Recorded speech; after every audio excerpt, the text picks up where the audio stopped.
For this episode of HaPi, we are delighted to be supported by Oberoi Consulting, who have a proven track record of reducing costs, increasing efficiency, and improving patient outcomes in the NHS. Oberoi Consulting identify patients that require optimisation to proactively intervene and positively impact patient lives. So to learn more about their services, visit oberoi-consulting.com.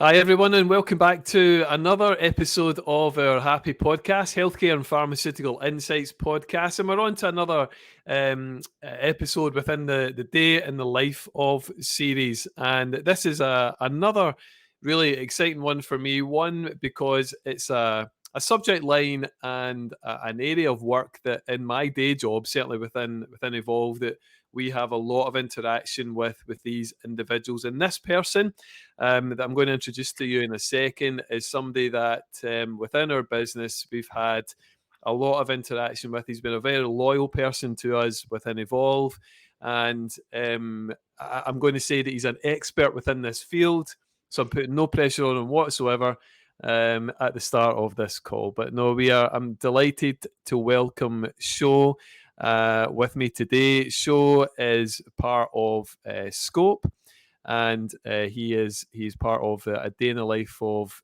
within HR and training. But I'm going to let him do a bit of introduction to himself. So welcome, Sho. Delighted that you're accepted to come on and join in the podcast today. Do you want to give us a little bit of an intro to who you are, and then we'll go through some questions that we can discuss? Sure, Colin. Good to see you, and thanks for having me on. You're welcome. I always remember when people talk about no pressure, it's like pressure's for tires. So we're all good. So yes, my name it's Seosaidh O'Connor, Sho for short, to everybody's happiness. So I am the director of people and culture in Scope. We are a healthcare company, probably known best for our eye care products. I've been with the business now for just over 7 years, and I previously worked in semiconductors, pharma, medical devices, professional services, and as the accent probably gives away, I am based over in Ireland. Brilliant. See, I was interested when I was recording these, and my two colleagues who you know very well said to me, "Can you get a few less Scottish people on? Because most of the people I get on seem to be Scottish." I said, "It's fine. We've got a show. He's Irish."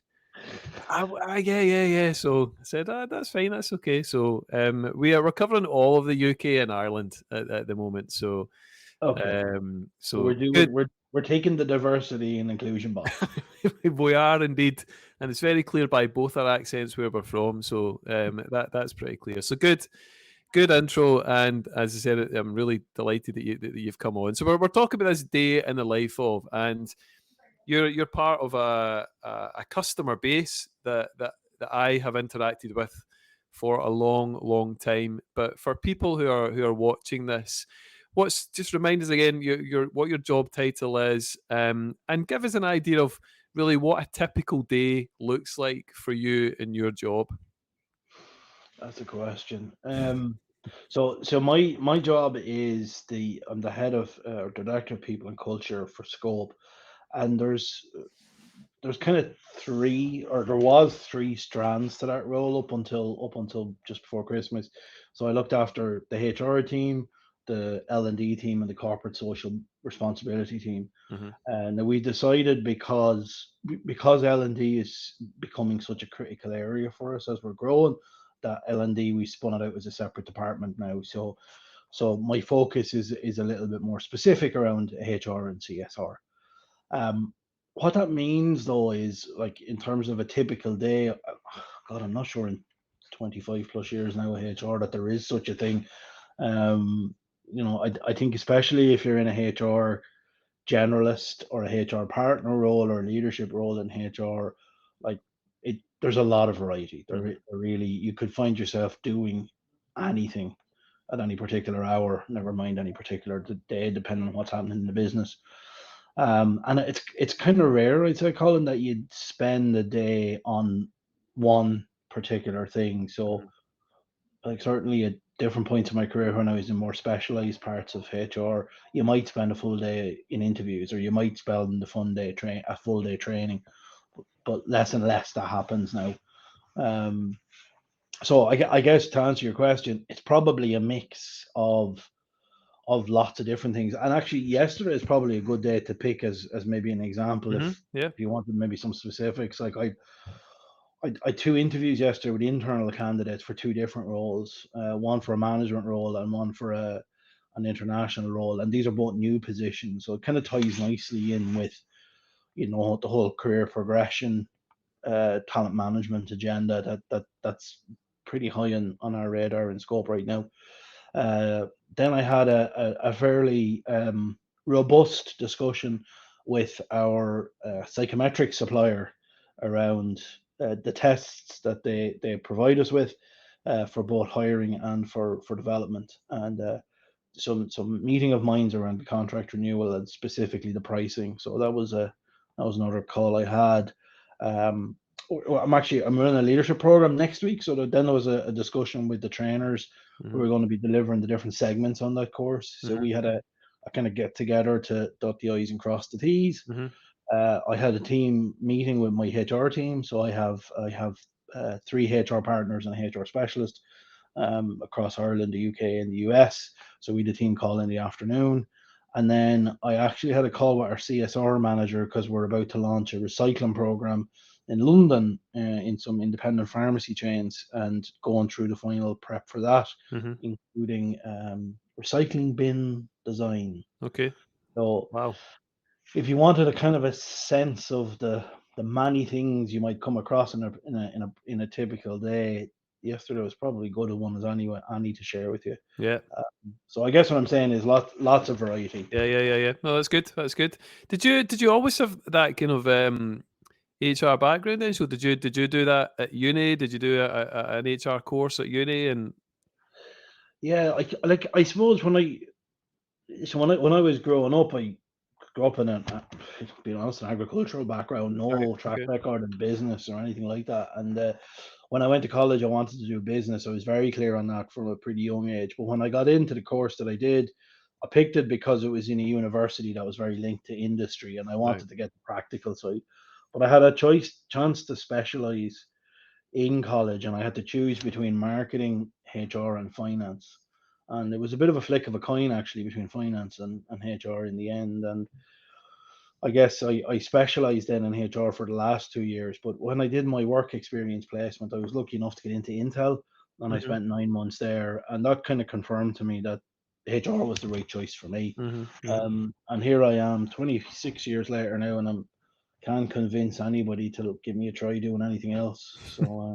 So yeah, it's kind of always been there. I when I came out of college, I was 98. It was a bit of a the economies had tanked a little bit, so the opportunities weren't there. But I Mhm. held out until I got a HR role. So I was lucky enough to get into a pharmaceutical company called Wyeth, now part of Mhm. Pfizer. Mhm. And career really started from there. And I've been in HR since, albeit in different roles. But you've been in pharma for how long did you say? Spent 7 years with Wyeth. Then I went back to semiconductors for a year. Then I went to professional services. I went to a law firm in Dublin for about 2 years. Then I went into medical devices manufacturing plant in Dublin again, in Mhm. Becton Dickinson. Then went to Board Namona and Irish Semi State. Didn't last there too long. Didn't couldn't resonate with that culture at all, and then Mhm. ended up here in Scope. Right, okay. And there's been, I mean, obviously in pharma as a whole, there's been huge amounts of changes, massive amounts of changes. And obviously we can see the amount of changes that have happened over the past few years, some driven by COVID and some other things as well, predominantly by COVID. And I'm sure that was a bit of um, a culture shock to you in terms of, right, what do we do now? What changes do we need to make? What policies do we need to put in place? What things do we need to offer the staff? Mm. That must have been quite a, and we'll talk about the kind of biggest challenges in your role so far, but that must have been quite a challenging time for you in your role when that all kicked off. Um, it was in some ways, and then in other ways it was we figured it out, and I think there was a couple of reasons for it. Number one, as a business, most of our people were geographically dispersed anyway, so Mm-hmm. we were used to not having day-to-day connections anymore. The group that had to get used to not being together every day was our office-based team, which Yeah. were a Yeah. smaller portion of our business. But a lot of the challenges around was kind of repositioning how we dealt with our customers, and then kind of upskilling and supporting people to get used to that change, and that Mm-hmm. took time. Mm-hmm. But our philosophy is very people focused. So we didn't we did have to go onto short time for a couple of months Mm-hmm. while we figured everything out. But we didn't have any layoffs, thank God, and we were able to reposition Yeah. Good. ourselves Good. and Good. actually thrive. So yeah, Yeah. we got something right. But there was a lot of things. There was a lot of, I suppose, anxiety for people. Mm-hmm. A lot Mm-hmm. of new working patterns had to get used to technology, new Mm-hmm. system, new Mm-hmm. software. Mm-hmm. So for the 2 years, it was an interesting experience. But actually, I think we came out stronger on the back of it, Yeah. which is Yeah. Good. Good.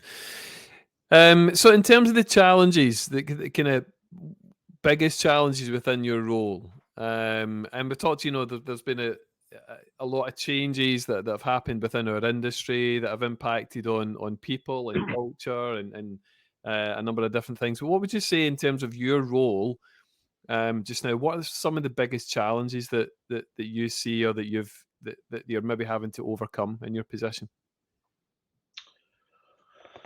I think oh, there's a few.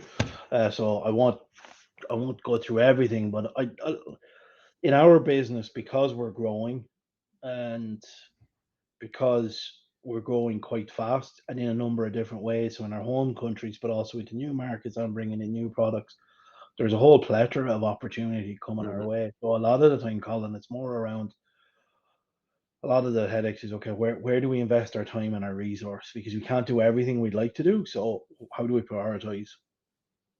And from a people perspective, we have a very, very strong culture, and it's a family business, very supportive of people, like I mentioned already. So when we're trying to hire people into scope and then keep them in scope, like we can't compete with some of the bigger names in terms of salaries. That's Yeah. just not where we're at. So Yeah. we have to kind of offer something different to attract people. And then what we're finding is we have very low turnover, because when people come in here, they do find a deeper purpose and meaning. So I think that's great that they do, but it takes a lot of work to keep that real for people, keep it alive, keep it connected, engaged, motivated, and also then being able to tell that story in the right way externally, so that people see that, well, it's not just values on a wall, it's not just some Hmm. nice video ad that someone's put together and put on a website or put up on some social media platform. That actually, when you talk to people in scope, that's what they feel and that's what they get. So I think that sounds very top line, but if you think about what we need to do on a day to day basis for everybody in scope, all 150 people to feel like that, there's a shed load of work. Um, What would you say? I Just don't know. just on that. Actually, just touching on that a little second. So we've done it. I know the guys in Evolve have done a couple of polls recently in terms of what people value most when they're looking for new jobs at the moment. So you put things like money. Is it flexible working? Is it the culture?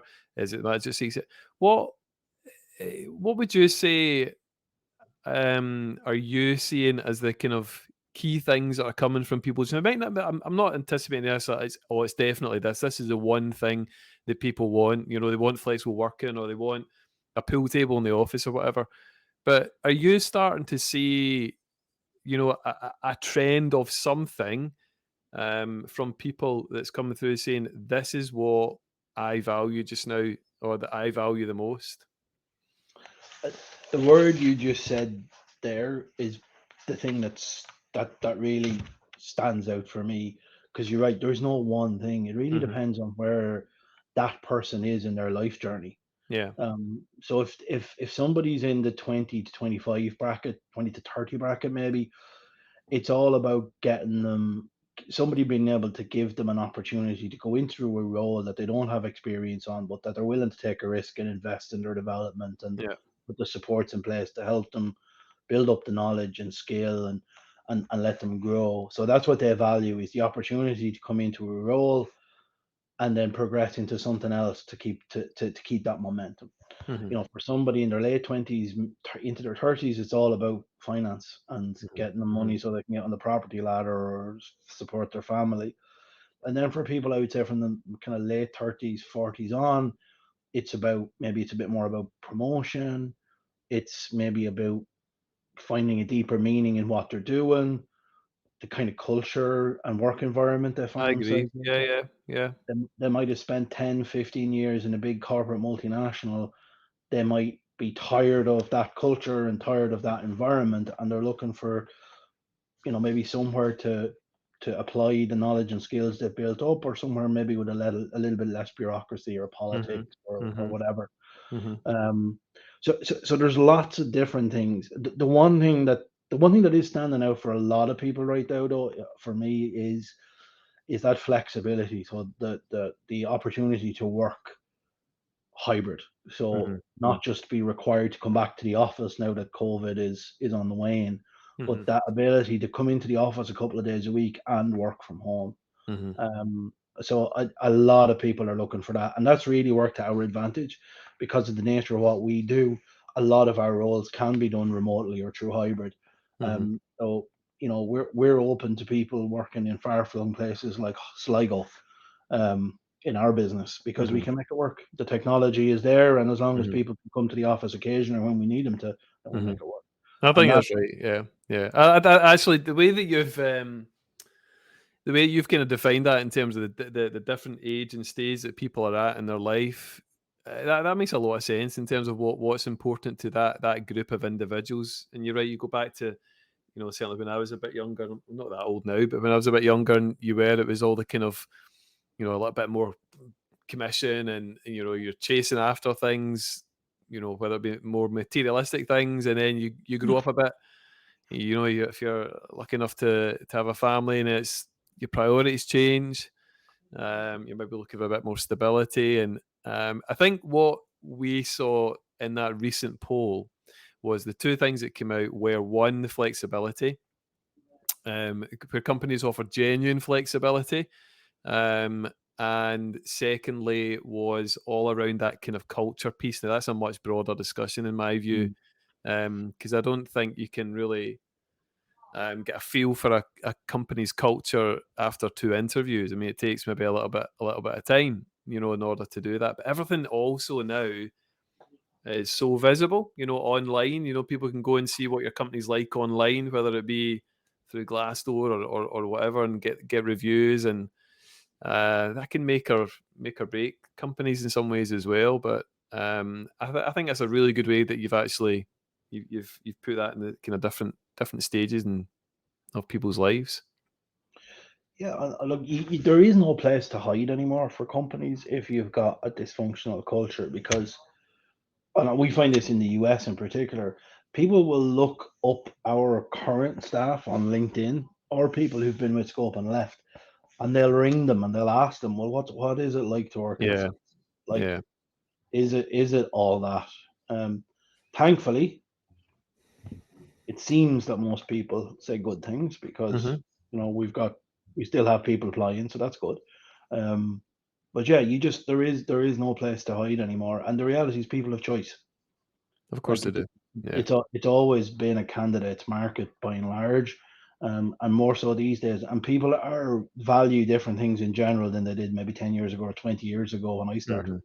Like Mhm. it is a different landscape, and people are much more comfortable now going to a job for 2 or 3 years and then jumping if it Mhm. doesn't work for them anymore, or earlier if it really is toxic. Mhm.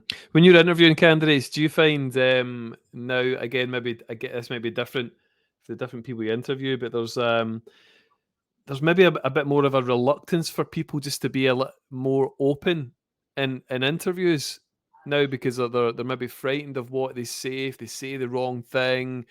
Um, certainly in terms of the maybe the culture in which we're in now, as opposed to what we were, when I was first recruiting back 20 years ago. That there seems to be a bit more.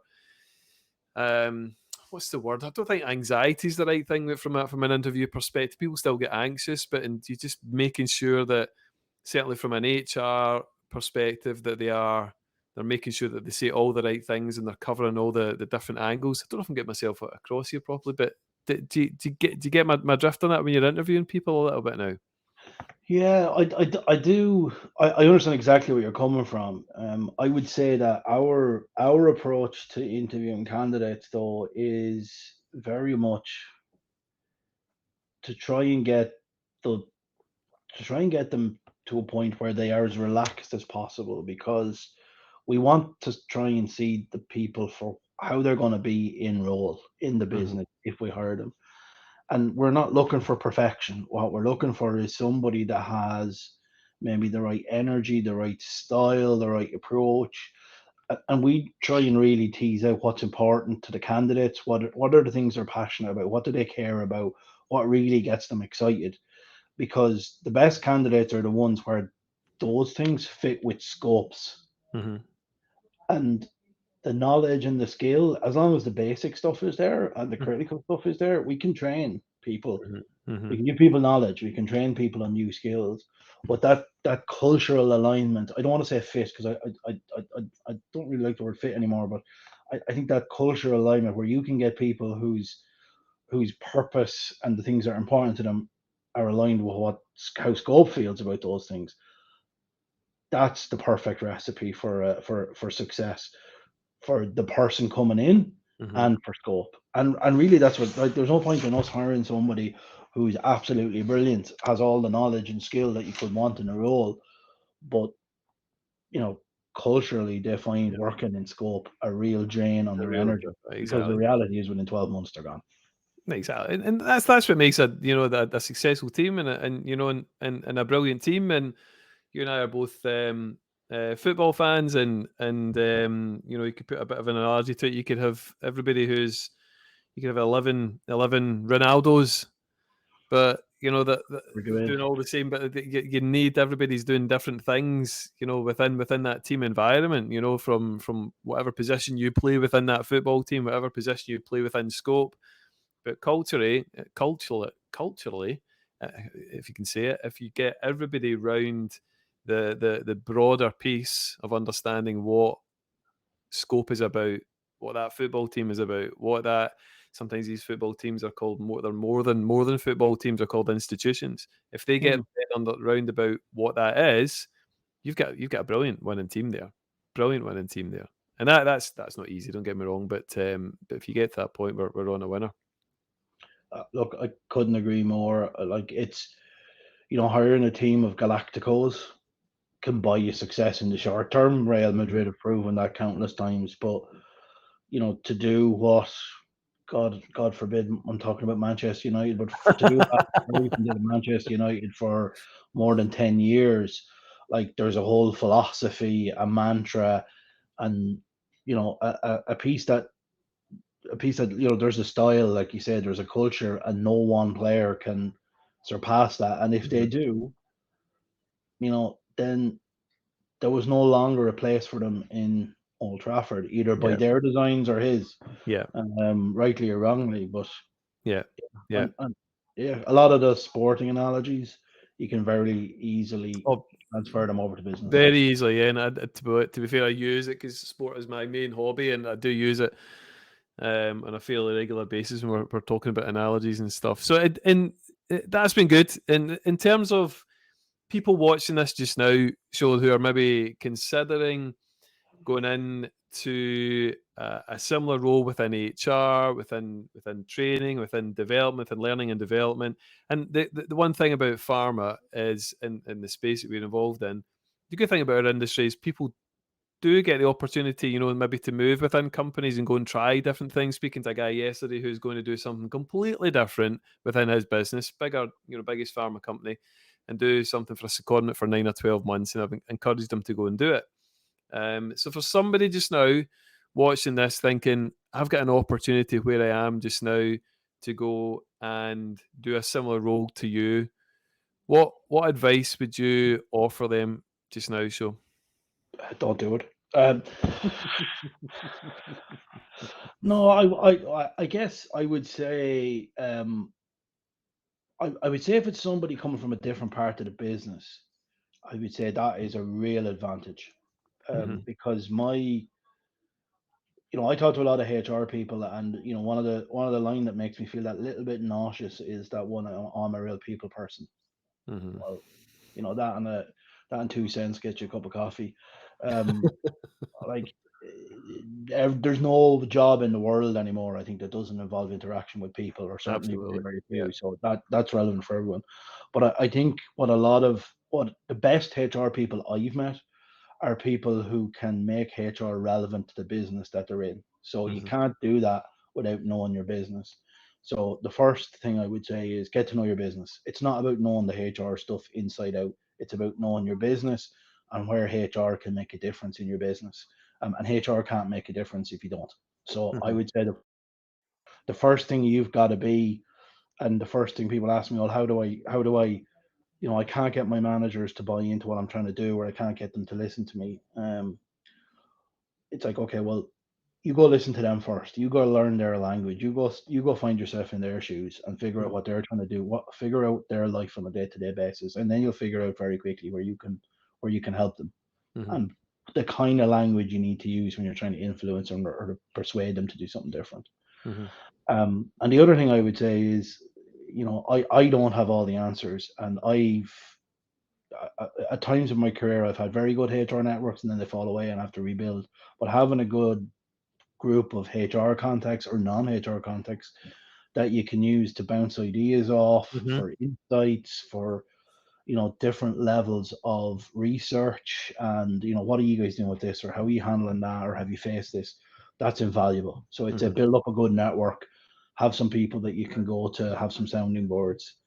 And then the third thing is you have to have a sense of humor in HR, right? You're dealing with tough stuff sometimes, and then there's other times where you have to be able to have a laugh and help other people to have a laugh, because it makes it a bit easier. So don't ever lose your sense of humor if you're going into HR. It's it Do you feel sometimes like a bit of a counsellor when you're working in Yeah, HR?